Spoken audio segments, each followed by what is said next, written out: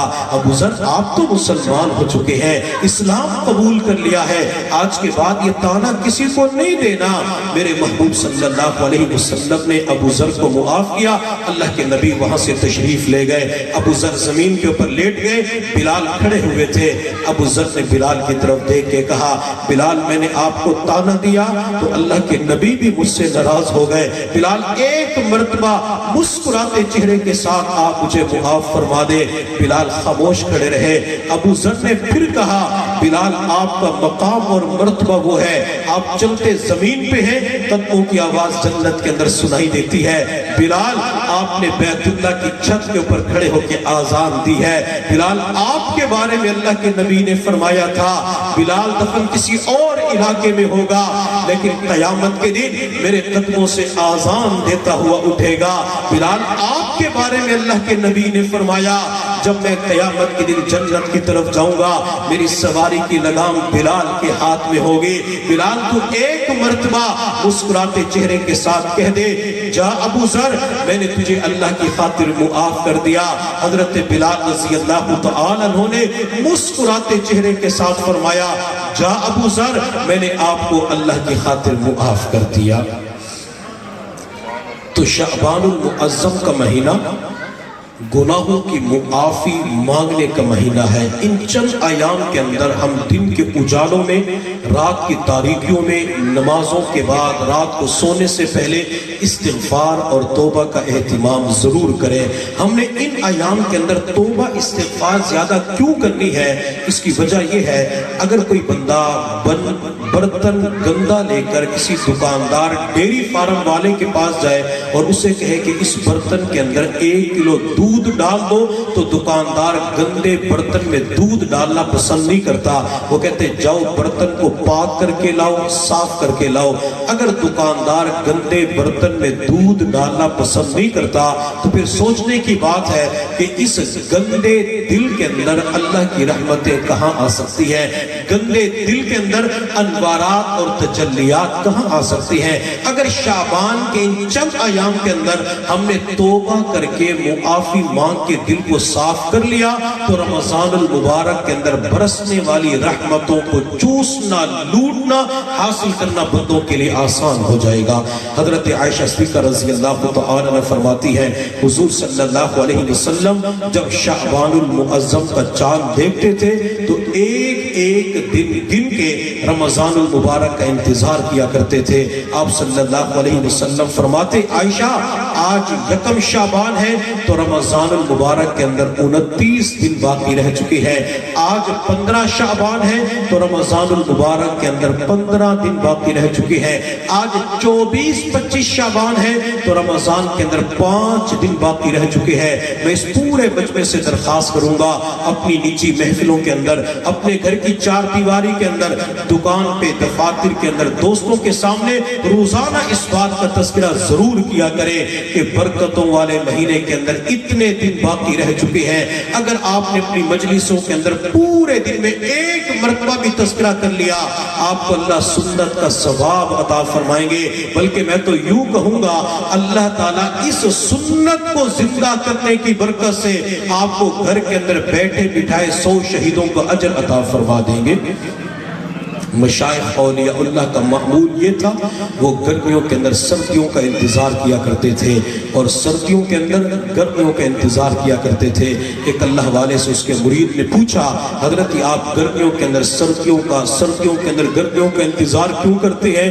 اللہ والے نے فرمایا کہ سردیوں کے اندر دن چھوٹے ہوتے ہیں، رات لمبی ہوتی ہے تو لمبا قیام کرنا آسان ہو جاتا ہے، گرمیوں کے اندر رات چھوٹی ہوتی ہے، دن لمبا ہوتا ہے تو لمبا روزہ رکھنا، اللہ کی خاطر بھوک اور پیاس کو برداشت کرنا آسان ہو جاتا ہے۔ اس لیے ہمیں چاہیے کہ رمضان المبارک کی وجہ سے ہرگز پریشان نہ ہو۔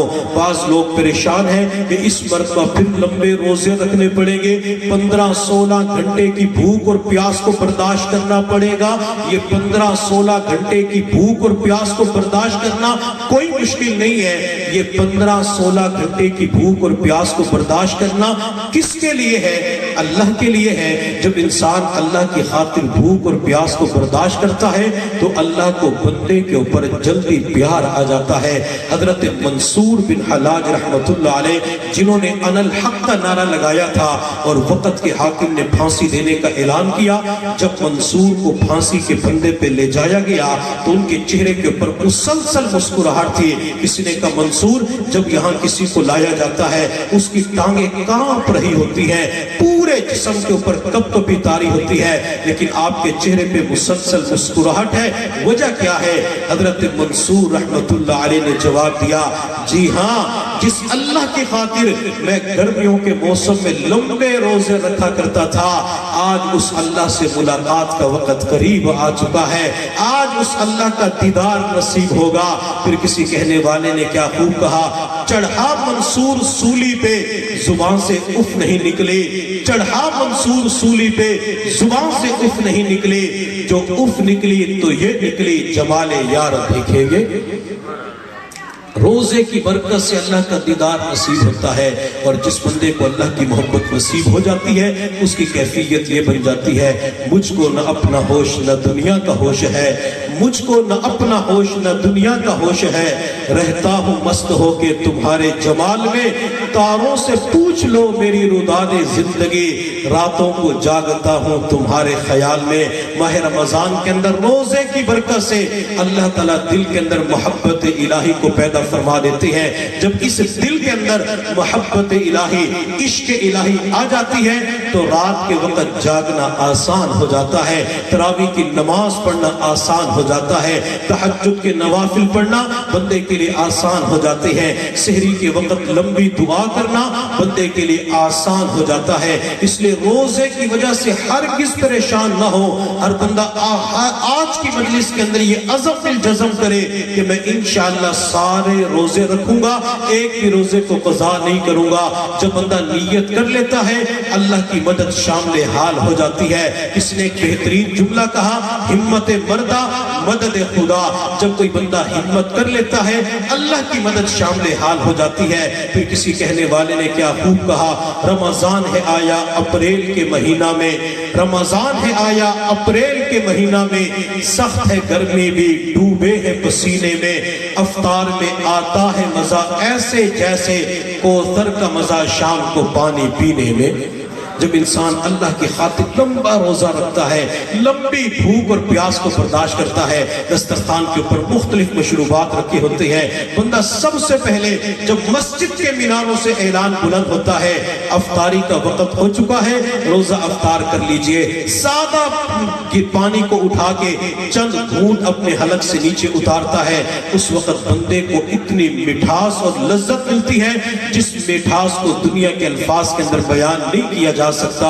حضرت ابو امامہ باہلی رضی اللہ تعالیٰ عنہ، وہ شخصیت، وہ مرد قلندر ہے، جب یہ ایمان قبول کرنے کے لیے آ رہے تھے تو میرے اللہ نے محبوب سے فرمایا، محبوب یہ اپنی قوم کا سردار ہے، معزز آدمی ہے، قبیلے کے اندر عزت کی جاتی ہے، آپ ان کا استقبال کریں۔ تو میرے محبوب نے اپنی چادر زمین کے اوپر بچھائی، ابو امامہ سامنے سے آ رہے تھے، میرے محبوب نے فرمایا ابو امامہ اس چادر کے اوپر چل کے آؤ، لیکن ابو امامہ با ادب تھے، بے ادب نہیں تھے۔ اللہ ہم سب کو، ہماری اولادوں کو، مستورات کو بھی تمام چیزوں کا با ادب بنا دے۔ اللہ سب کو بے ادبیوں سے محفوظ فرمائے۔ انہوں نے چادر کو اکٹھا کر کے سینے کے ساتھ لگایا، چادر کا بوسہ لیا، پھر چادر کو اپنے سر کے اوپر رکھے عرض کیا اللہ کے نبی یہ چادر تو سر پہ رکھنے کے قابل ہے۔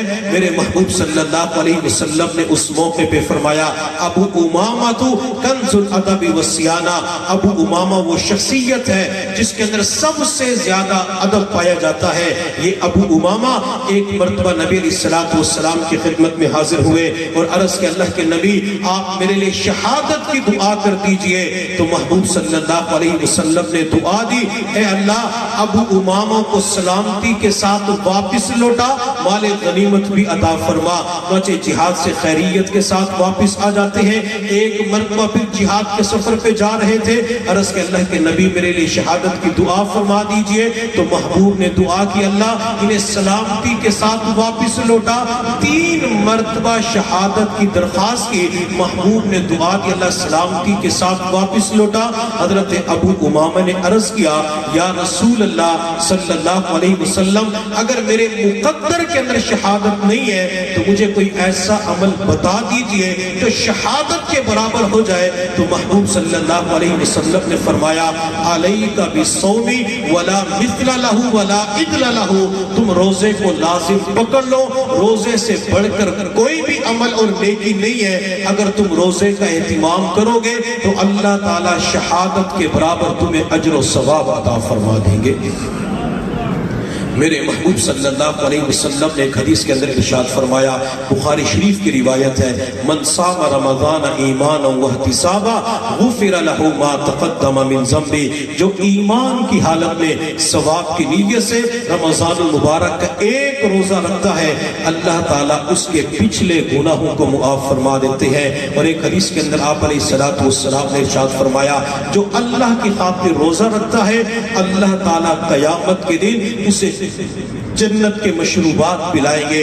اور ایک حدیث کے اندر آپ علیہ السلام نے ارشاد فرمایا جو اللہ کو خوش کرنے کے لیے، اللہ کی رضا حاصل کرنے کے لیے ایک دن کا روزہ رکھتا ہے تو اللہ تعالیٰ بندے کو جہنم سے اتنا دور فرما دیتے ہیں جیسے کوا بچپن سے لے کر بڑھاپے تک اڑتا رہے۔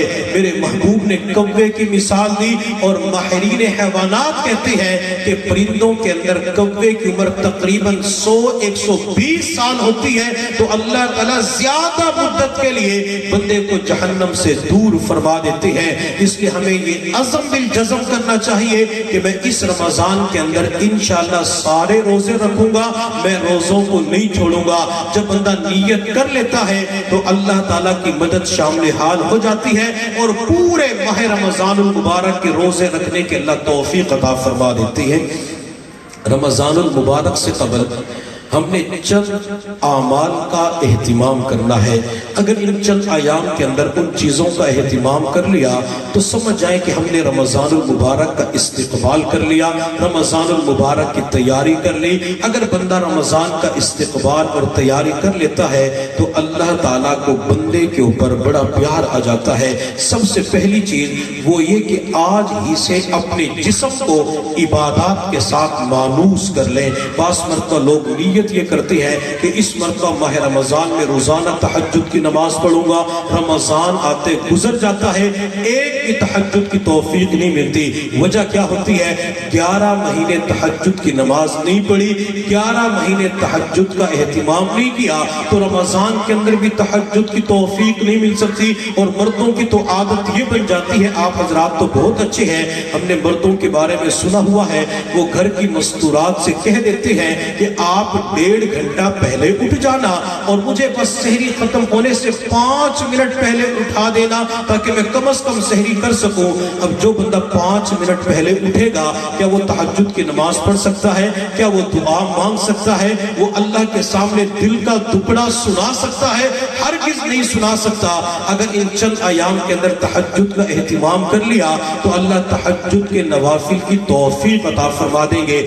ڈاکٹر عبدالحی عارفی رحمۃ اللہ علیہ والے کے بارے میں آتا ہے وہ ایک مرتبہ سفر سے واپس تشریف لائے، جسم بہت تھکا ہوا تھا، فرماتے میرے نفس نے مجھے کہا کہ آج کی رات تہجد کی نماز نہیں پڑھنی کیونکہ جسم بہت زیادہ تھکا ہوا ہے، جسم تھکاوٹ سے چور چور ہے۔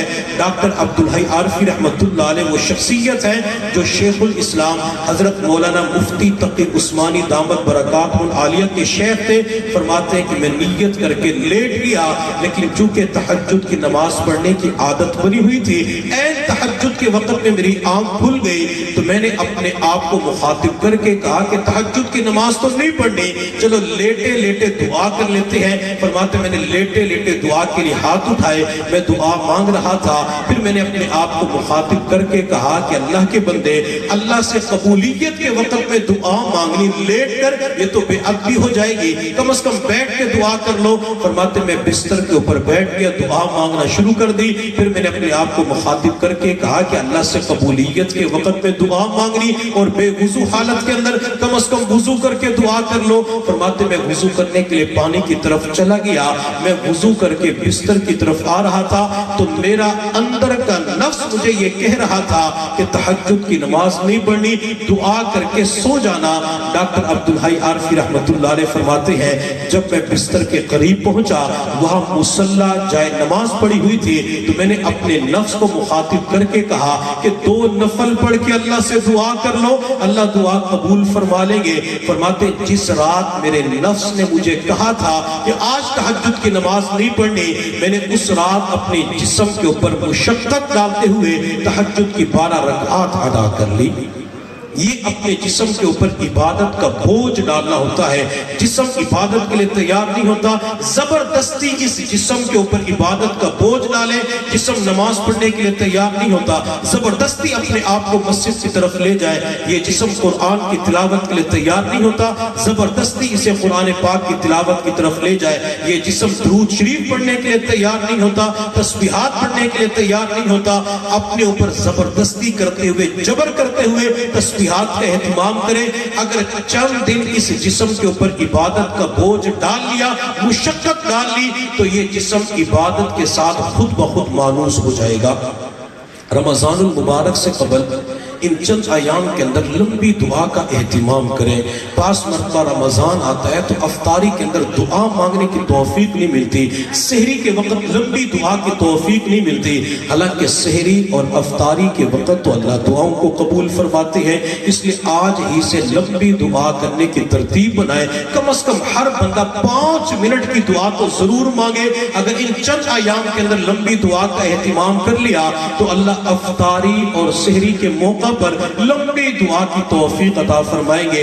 حضرت زکریا علیہ السلام کے پاس مریم وقت گزار رہی تھی، زکریا مریم کو کمرے کے اندر ٹھہرا کے کہیں تشریف لے گئے۔ کافی دیر کے بعد جب مریم کے پاس پہنچے تو مریم بے موسم پھل کھا رہی تھی۔ حضرت زکریا علیہ السلام نے مریم سے کہا یا مریم انا لکی ھذا، مریم تیرے پاس پھل کہاں سے آئے؟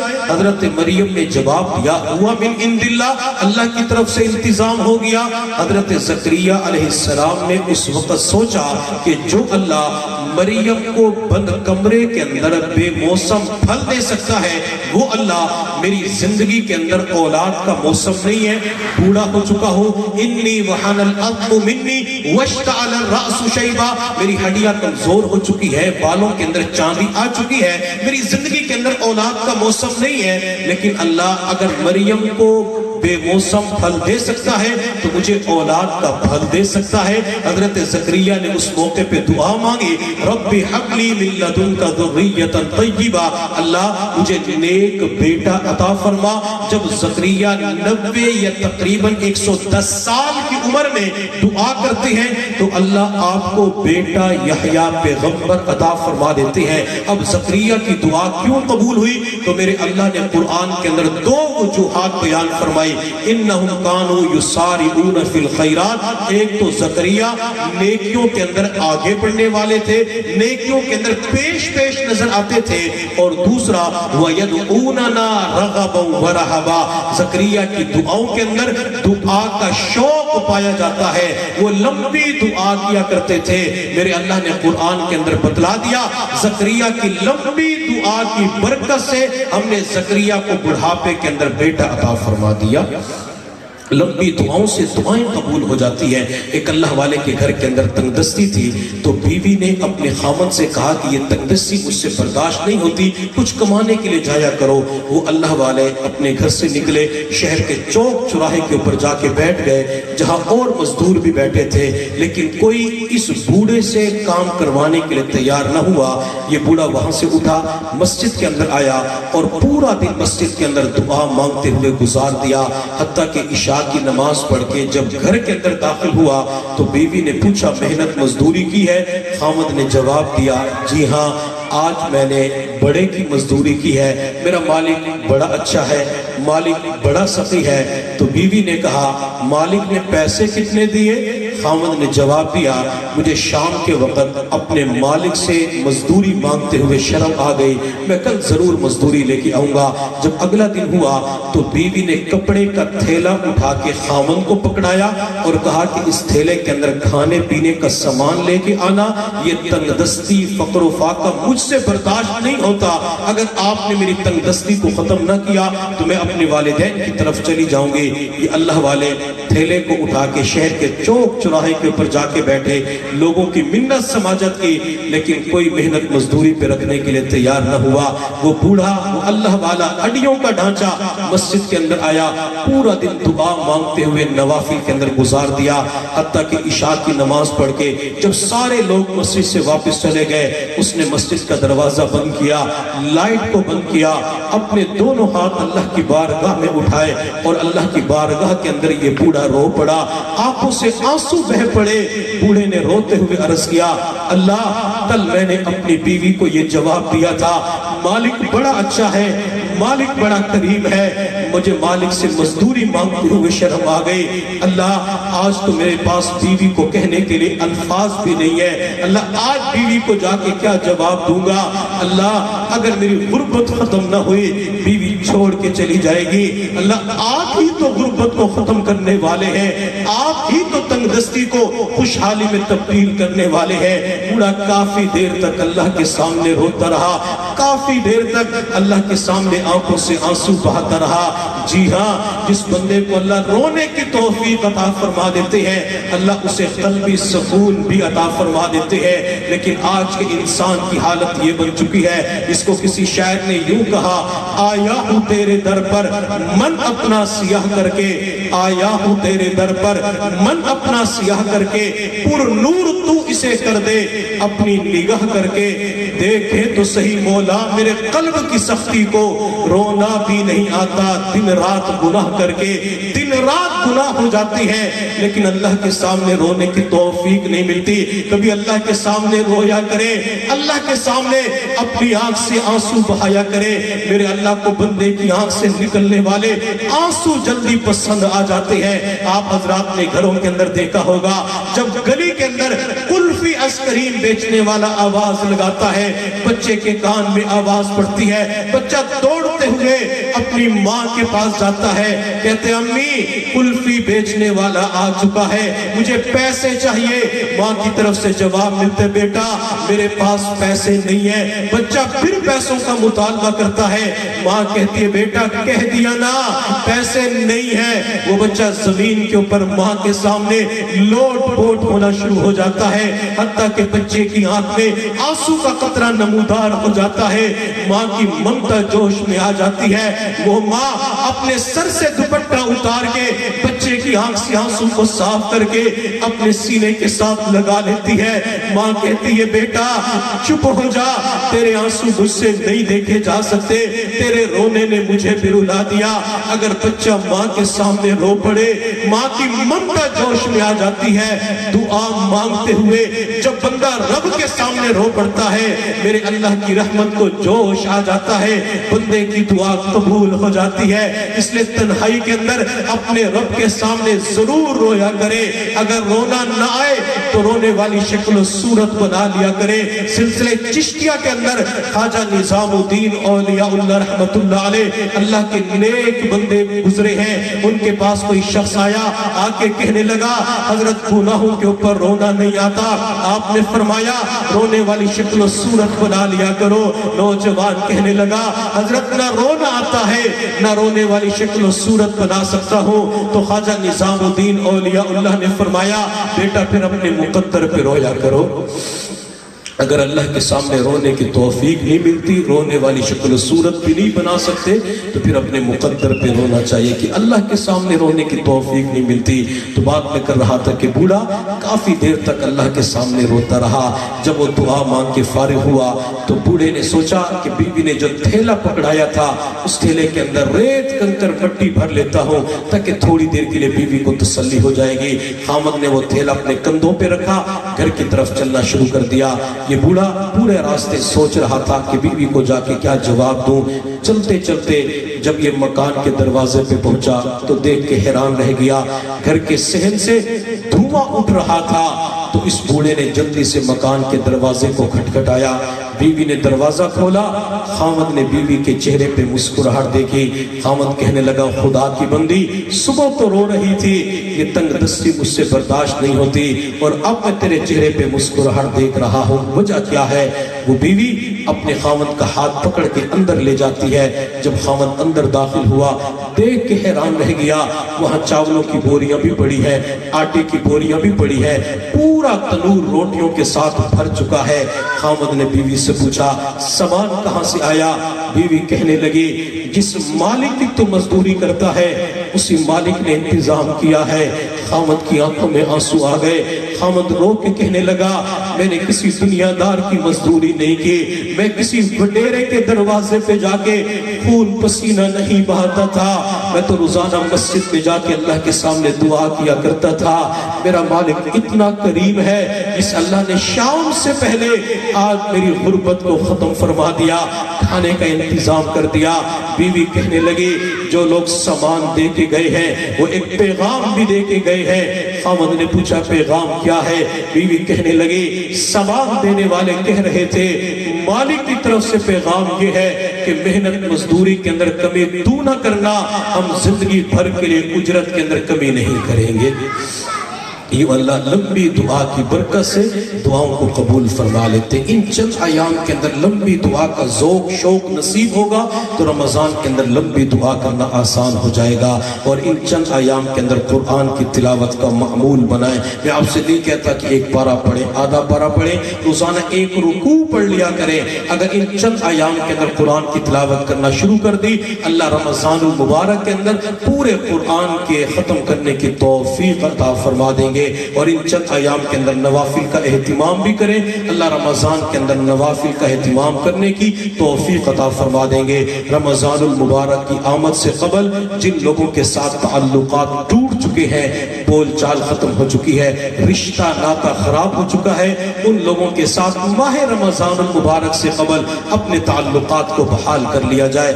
اگر رمضان سے پہلے تعلقات کو بحال نہ کیا, رشتے ناتے نہ جوڑے, صلہ رحمی کے اوپر عمل نہ کیا, تو پھر رمضان کی رحمتیں برکتیں نصیب نہیں ہو سکتی. اگر رشتے ناتے جوڑ لیے تو اللہ تعالیٰ رمضان کی تمام برکات تمام سعادتیں نصیب فرما دیں گے. حضرت عبداللہ بن ابی اوفا رضی اللہ تعالیٰ عنہ فرماتے ہیں عرفات کا میدان تھا, حجۃ الوداع کا موقع,